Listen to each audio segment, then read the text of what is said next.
Instagram అందగాడిని చూడనైన పోతివో కాననైన పోతివో ఓ పిలగ ఎంకటేశు చూడకపోతుంటివో కానకపోతుంటివో.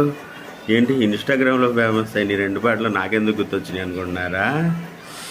ఇద్దరు Instagram సాక్షిగా చేసిన పని ఏ తీరానికి చేరిందో వాళ్ళ కథ ఏంటో తెలుసుకుందాం ఇప్పుడు.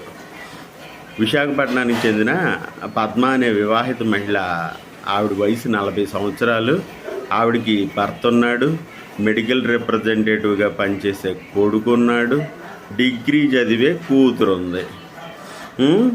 ఆవిడ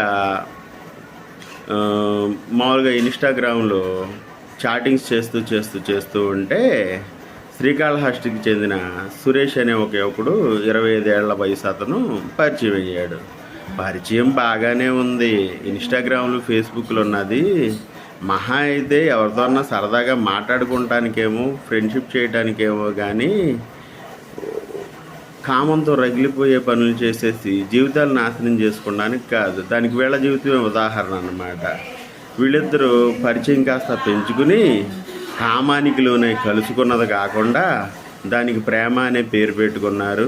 పద్మ ఒకసారి వాళ్ళ ఇంట్లోంచి బయటికి వెళ్ళిపోతే పోలీస్ కంప్లైంట్ ఇచ్చి భర్త పిల్లలు ఇంటి దగ్గరికి తీసుకొచ్చుకున్న తర్వాత మళ్ళీ ఒక 9 నెలల క్రితం పద్మ మళ్ళీ ఆ సురేష్ దగ్గరికి వెళ్ళిపోయింది. ఎందుకురా పద్దాక తీసుకొచ్చి పెట్టుకుంటాం, అలాంటి దాన్ని మన పరువు పోకుండా అనుకుని భర్త పిల్లలు కూడా సైలెంట్గా వాళ్ళ దారిన వాళ్ళు ఉన్నారు. ఈవిడ చక్కగా వెళ్ళి అధికారికంగా సురేష్తోనే తాళి కట్టించుకుని శ్రీకాళహస్తిలో ఒక రూమ్లో ఉంటా కాపురం చేస్తున్నారన్నమాట. చేస్తూ ఉంటే వీడికి టిఫిన్ వేస్ట్ చేస్తుందని మందలించాడంట ఈ సురేష్.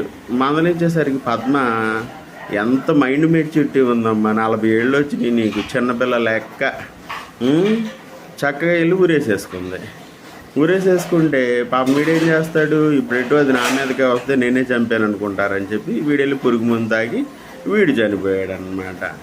ఏంటంటే మీరు చేసిన పని సక్రమమైంది కాదు, అందుకే మీకు ఈ శిక్ష పడింది. సరిగ్గా చెప్పాలంటే ఇప్పుడోళ్ళకి ఇప్పుడే అన్నట్టు చాలా ఇన్సిడెంట్లు రుజువు అవుతూ ఉంది.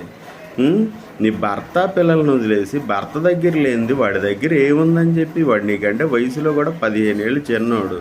వాడి దగ్గరికి వెళ్ళి నువ్వు నీ జీవితాన్ని నాశనం చేసుకున్నావు భర్తకు కాకుండా. వాడు వయసులో పెద్దది, నాకు అక్కలాంటిదో అమ్మలాంటిదో అనుకోకుండా వాడు కూడా అదే పని చేసి వాడి జీవితాన్ని నాశనం చేసుకున్నాడు. చివరికి ఇద్దరు పరలోకానికి వెళ్ళిపోయారన్నమాట.